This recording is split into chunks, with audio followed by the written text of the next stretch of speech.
গোসল করেছে। কেউ বলেছেন আবু তুফাইল হলো নবীজির শেষ জামানার শেষ সাহাবী।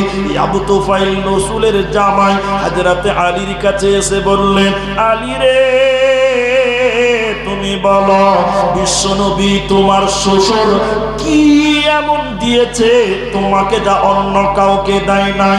কি এমন বলেছে যা অন্য কাউকে বলে নাই? হযরতে আলী রাদিয়াল্লাহু তাআলা আনহু বলেন, বিশ্বনবী আমাকে এমন কিছু বলেছে যা অন্য কাউকে বলে নাই। এমনটা কোনোদিন হয় নাই। নবীজি এমন কিছু দিয়েছে যা কাউকে দেয় নাই এমনটাও নয়, বরং বিশ্বনবী একটা তলোয়ার দিয়েছে। ওই তলোয়ারের খাপের ভিতরে একটা চিঠি লেখা আছে। ওই চিঠিটা আল্লাহর নবী আমার শ্বশুর আমাকে দিয়েছে। হযরতে আবু তুফাইল বললেন, আলী রে, নবীজি ওই চিঠিতে কি লিখেছে তুমি বলো। বিশ্বনবী চিঠিতে কি লিখেছে তুমি পড়ো। ইমাম বুখারী আল আদাবুল মুফরাদের ভিতরে হাদিসটি নিয়ে এসেছে। চিঠিটা খুলে দেখলেন আল্লাহর নবী চারটা কথা লিখেছে চিঠিটার মধ্যে। ওর ভিতরে একটা হলো, আলী রে, বৃদ্ধ কিংবা বৃদ্ধা অবস্থায়, বুড়ি কিংবা বুড়া অবস্থায় যারা তার পিতা মাতাকে পেল, যারা তার মা বাবাকে পেল আর তাদের সেবা যত্ন করলো না, ওদের দেখাশোনা করলো না, বাড়ি থেকে বের করে দিল, আলী রে, আল্লাহ তাদের উপরে লানত করেছে। আল্লাহ তাদের উপরে লানত করেছে। ওরা কোনোদিন আল্লাহর জান্নাতে যাবে না, পাবে না, পাবে না। ওতে মা বাবার কথা মতো মা বাপের সঙ্গে ভালো ব্যবহার করো। এর মা বাবার কথা মতো যেজন চলে না, আল্লাহ নবীজির দয়া তারা পাবি না, আল্লাহ নবীজির দয়া তারা পাবি না। ওতে মা বাপের সঙ্গে ইহসান করো, নম্র ব্যবহার করো, খবরদার কষ্ট তুমি তাদের দেবে না। এটা উপন্যাস বলছি আপনাদের, এদিকে তাকিয়ে থাকেন। উপন্যাসটা কি? একটা 4 বছরের ছেলে, ঠান্ডা, জ্বর, কাশি, এত রোগ, ওকে রায়গঞ্জ নিয়ে যেতে হবে ডাক্তার বাড়ি। আপনারা একটু মুখ খুলে বলুন, কে নিয়ে যাবে ভাই? বাবা নিয়ে যাবে। তো বাপ এই 4 বছরের বাচ্চাকে সাইকেলের সামনে ওই কি বলে ওটাকে, রডই তো, রডে বসিয়েছে, যে যাচ্ছে রায়গঞ্জ ডাক্তার বাড়িতে। মাঠে মাঠে সে জামানার রাস্তা, উপন্যাস। রাস্তার ধারে একটা বক দেখতে পেয়েছে। বক বক বক বুঝেন তো আপনারা? সাদা ব্যাঙ মাছ খায়। যে দেখবেন বাচ্চা ছেলে একটা কথা বারবার বারবার বারবার বলে না। জি, আমার বাড়িতে 2 বছরের বাচ্চা আছে, আমার বেটা। ফোন করলেই খেলে আমার আওয়াজ শুনলেই বলবে বাবাই বাবাই, বলতেই থাকবে, ওর মুখে ফেনা উঠে যাবে। তো বাচ্চা ছেলে একটা কথা বারবার বলে না গো। তো এই ছেলেটা সাইকেলের রডে বসে বসে একটা বক দেখতে পেয়েছে। তার বাপকে বলছে, আবার ওটা কি? তোর বাপ বলছে, বেটা ওটা বক। বাচ্চা ছেলে ফের খানিকক্ষণ পর বলছে, পাপা ওটা কি? তো বাপ বলছে, বেটা ওটা বক। ফের 1 মিনিট পর বলছে, আবার ওটা কি? এটা বাচ্চা ছেলে বারবার বারবার বলে, কি বলে না? হ্যাঁ না বলুন। কবার বলেছি জানেন? 65 বার জিজ্ঞাসা করেছে। সবাই বলুন কবার? 65। তোর বাপ এরকম একটা কাগজে লিখেছে, এরকম একটা সাদা কাগজে লিখেছে, তোর যখন 4 বছর বয়স ছিল এত তারিখে তোর ঠান্ডা, জ্বর, সর্দি, কাশি, তোকে ডাক্তার বাড়ি নিয়ে যাচ্ছিলাম সাইকেলে করে রায়গঞ্জ। রাস্তাতে একটা বক দেখে তুই 65 বার জিজ্ঞাসা করেছিলি, আমি বাপ তোকে 65 বার উত্তর দিয়েছিলাম, জবাব দিয়েছিলাম। এদিকে দেখেন, এদিকে দেখেন, কাগজটা বাপের পকেটে এরকম করে ভরা আছে। এই 4 বছরের বাচ্চার বয়স এখন 40 বছর। আপনারা বলুন, বাপ জওয়ান হবে না বুড়া হবে? বুড়া হয়ে গেছে, বাপ চোখে দেখতে পায় না, ভোল্টেজ কমে গেছে, প্যারালাইসিস, ঠান্ডা, জ্বর, হুর হুর হুর হুর করে বাপ কাঁপছে। কেউ ডাক্তার বাড়ি নিয়ে যাওয়ার নাই, তো পাড়াতে সবাই ছেলেটাকে বলে, তোর বাপকে ডাক্তার বাড়ি নিয়ে যাচ্ছি না, তো সবার ঘ্যানার ঘ্যানারে ওই ছেলে বিরক্ত হয়ে বাড়িতে ওর মাকে বলে, মানে রাখতে রাখতে এসে ফরফর করতে করতে এসে বাবাকে রেডি কর, রাগ সামলাতে পারছে না। তোর মা বুড়া বাপ কোন রকম করে লুঙ্গিটা পড়িয়ে দিয়েছে, পালসার মোটরসাইকেলের পেছনে বসানো, আর বাপের পকেটে কাগজটা ভরা আছে। ওই রায়গঞ্জ চললো যেতে যেতে, আর রায়গঞ্জ ডাক্তার বাড়ি যেতে যেতে বুড়া বাপ চোখে দেখতে পায় না, ফের ওই বাপ একটা বক দেখে নিয়েছে। কি দেখেছে ভাই? বাচ্চা ছেলে যেমন বেশি কথা বলে, বুড়া মানুষও কিন্তু বেশি কথা বলে, বলে না? এই বুড়া বাপ বক দেখতে পেয়ে ভালো করে দেখতে পায় না, আফসা আফসা দেখছে, মনে থাকে না, রোগ হয়ে গেছে। মোটরসাইকেলের পেছনে বলছে, বেটা রে ওটা কি রে বাপ, চুপচাপ বসে থাকো, বেশি বকবে না। কি ধমকটা মেরে দেখেন দেখেন। তো বাপ শুকনো ঢুকিয়ে লাখটা, কিন্তু বুড়া মানুষ ওর তোর মনে থাকে না। ফের 1 মিনিট পর বলছে, বেটা রে ওটা কি রে বাপ, আবার তুমি কথা বলছো, বললাম লক করে থাকতে, ওটা বক। 2 বার হয়েছে, কবার হলো? বুড়া মানুষ ওর তো ভাই মনে থাকছে না। ফের 1 মিনিট পর বলছে, বেটা রে ওটা কি রে বাপ, তোমাকে নিয়ে আর পারছি না, ওটা বক বক বক বক বক, চুপ থাকো। 3 বার হয়ে গেছে, কবার হয়েছে বলুন একবার, বলুন। 3 বার। বুড়া মানুষ ভাই মনে রাখতে পারে না, বাচ্চা ছেলের মতন হয়ে গেছে।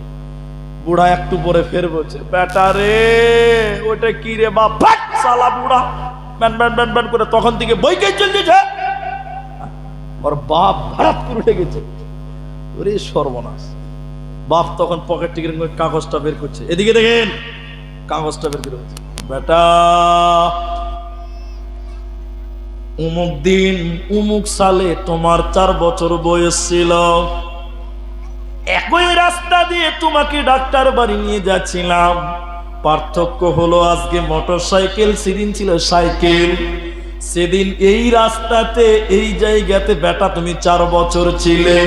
সেদিন তুমি বক দেখেছিলা, 1 বার 2 বার 3 বার নয়, 5 বার 10 বার 15 বার নয়, 10 বার 20 বার 30 বার নয় বেটা, সেদিন তুমি 65 বার জিজ্ঞাসা করেছিলে আব্বা ওটা কি।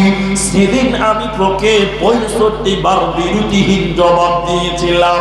আর আজকে 4 বার 3 বারের পর 4র্থবার লোড নিতে পারলে না। অতএব বিলাসপুরের মুসলমান, দিনাজপুরের মুসলমান শুনলেন, আমার প্রিয় কলিজার টুকরা যুবকেরা, তোমার বাবা তোমার মা তুমি যখন ছোট ছিলে তোমার ব্যবহারে কষ্ট পাই নাই, তোমার ব্যবহারে তারা বিরক্ত হয়নি। তুমি বিছানায় বারবার পেশাব করে দিয়েছ, এরপরও মা তোমাকে বিরক্ত হয় নাই। মা নিজে ভিজা জায়গায় ঘুমিয়েছিল আর তোমাকে শূন্য জায়গাতে ঘুমাইছে, তোমাকে শুকনো জায়গায় রেখেছে। অতএব তুমি যখন নাবালক ছিলে, যুবক, সেদিন তোমার মা বাপ যদি বিরক্ত হতো, আজকে এত বড় জওয়ান তুমি হতে পারতে না। অতএব তোমার বাবা মা যেহেতু বিরক্ত হয়নি, আজকে তারা বৃদ্ধ হয়ে গেছে, অসাড় হয়ে গেছে, চোখে দেখতে পাই না। আজকে তোমার বাবা আছে, কাল নাও থাকতে পারে। অতএব বৃদ্ধ মা বাপের ব্যবহারে তোমরা বিরক্ত হইও না, তোমরা বৃদ্ধ বাবা মাকে ধমক দিও না, তাদের গালি দিও না, তাদেরকে শব্দ বলতে দিও না। ওয়াকুল্লাহুমা কাওলান কারীমা, ওদের সঙ্গে নরম নরম ভদ্র ব্যবহার করো। একজন সাহাবী এসে বলেন, ইয়া রাসূলুল্লাহ, আল্লাহর কাছে সবচেয়ে প্রিয় কাজ কি বলুন? আল্লাহর নবী বললেন, সঠিক সময়ে নামাজ পড়া, সঠিক সময়ে নামাজ পড়া। দ্বিতীয় নম্বর লোকটা আবার বললেন, আল্লাহর নবী এরপর কি? নবীজি বললেন, আল্লাহ রাস্তায় জিহাদ করা। আবার লোকটা জিজ্ঞাসা করলে, নবীজি বললেন, মা বাবা মার সেবা করা। তোমার বাবা মা বড় কষ্ট করেছে, তোমাকে প্রসব দিতে গিয়ে অনেক মা মারা যায়। নবীজি বলেছেন যটা বাচ্চা জন্ম দেয় মায়েরা, কয়বার তারা যেন মারা যায়, এজন্য তাদের শহীদের মর্যাদা দেওয়া হয়। অতএব তোমার মা তোমার জন্য কত কষ্ট করেছে, অতএব সেই মা বাপকে ধমক দিও না, ওদের সঙ্গে ভালো ব্যবহার করো, আল্লাহর আরশ পর্যন্ত খুশি হয়ে যাবে। আরেকজন সাহাবী এসে বলেন, ইয়া রাসূলুল্লাহ, আমার কাছে সবচেয়ে ভালো ব্যবহার পাওয়ার অধিকার রাখে কে? নবীজি বললেন তোমার মা। আবার লোকটা বললেন তারপর কে? বিশ্ব নবী এরপরও বললেন তোমার মা। এরপরে নবীর সাহাবী তৃতীয়বার বললেন তারপর কে? নবীজি বললেন তোমার মা। এরপরে চতুর্থবার লোকটা বলছেন, ইয়া রাসূলুল্লাহ, তারপর কে? নবীজি বললেন তোমার বাবা। ওতে সেই মা বাপ যদি খুশি থাকে, নবীজি বলেছেন হযরতে আব্দুল্লাহ ইবনে ওমর, নবীজি বললেন মা বাপ যদি রাজি থাকে, ওই ছেলে মেয়ের উপরে আল্লাহ রাজি হয়ে যায়। আর মা বাপ যদি নারাজ হয়ে যায়, স্বয়ং আল্লাহ সেই সন্তানের প্রতি নারাজ হয়ে যায়। ওতে তোমকে কথা বলবে না, গালি দিবে না, তাদের কষ্ট দিবে না, ওদের সঙ্গে ইহসান করো। আল্লাহ তাবারাক ওয়া তাআলা বলেন, ওয়াবিল ওয়ালিদাইনি ইহসানা, মা বাপের সঙ্গে ইহসান করো। এখন মা বাপকে ভাত দেয় না, খেতে দিচ্ছে না। শুনেন, এদিকে তাকান। একটা বাড়িতে ওরা 7 ভাই। ক ভাই? 7 ভাই। তো যেটা বড় ও হলো মৌলবি সাহেব। মৌলবি তো জেনা তেনা মৌলবি নয়, একদম শাইখুল হাদিস, ওনার মতন যোগ্য আলেম। তো ছেলেগুলোর মা মারা গেছে, ভালো করে বুঝেন কথাটা। এখন বাপটা বেঁচে আছে, বয়স হয়ে গেছে, এখন কি করবে? বাপকে আবার বিয়ে করবে না ছেলেদের বাড়িতে খাবে? অত যৌবন নাই, কি করবে? ছেলেদের বাড়ি খাবে। তো ছেলেরা বাপ মা হারিয়েছে, বাপ বেঁচে আছে। পাড়ার মুরব্বী লোকেরা এই বুড়া লোকটাকে নিয়ে বা ছেলেদেরকে নিয়ে বসেছে, তার মধ্যে ওই আলেম বড় ছেলেটাও আছে। তো পাড়ার চাচারা এসে বলছে, রে বেটা, তোমরা তো 7 ভাই, তো তোমার মা তো মারা গেছে, তো তোমার বাপ বেঁচে আছে, তো তোমার বাপ কি এখন নিজে রান্না করে খাবে না বিয়ে করবে না তোমাদের বাড়িতে খাবে? বলো। তখন মুলবি সাহেব আর যারা আছে তারা বলছে, চাচা আপনারা যখন নিচ্ছেন তা আপনারাই বলুন, কি করবো আমার বাপের ব্যাপারে। তখন মোড়ল বলছে, আল্লাহ খুব ভালো মিলিয়েছে। বলে কেন? তোরা 7 ভাই, 7টায় 7 দিন, তো একদিন করে পালি খিলা, তাইলে আর কোনো সমস্যা হবে না। ও ভাই, বিলাসপুরের মুসলমান, এখন অনেক ছেলেরা তার বাবাকে পালি খিলায় না গো? হ্যাঁ, খিলায়। এবার ছোট ছেলেটাকে জিজ্ঞাসা করছে, এই তুই তোর বাপকে একদিন জাগির খিলাবি? বলে হ্যাঁ চাচা, আপনারা যখন বলছেন তো খিলাবো। মেজোটাকে জিজ্ঞাসা করছে, তুই খিলাবি? তখন বলছে, ছোট যদি খিলাই তো আমিও খিলাব। 3 নম্বরটাকে জিজ্ঞাসা করছে, তুই খিলাবি? তখন বলছে, ওরা বাপের বেটা, আমি বাপের বেটা নয়, আমিও খিলাবো। 4 নম্বরকে জিজ্ঞাসা করছে, না আমিও খিলাবো। সবাই খিলাবে। বড় যেটা 7 নম্বর, ও হেড মৌলানা, ওকে মোড়ল বলছে, এই মুলবি সাহেব, তুমি তোমার বাপকে সপ্তাহে একদিন খিলাবে? তখন মুলি সাহেবটা বলছে, চাচা আমি আমার বাপকে একদিন খিলাইতে পারবো না।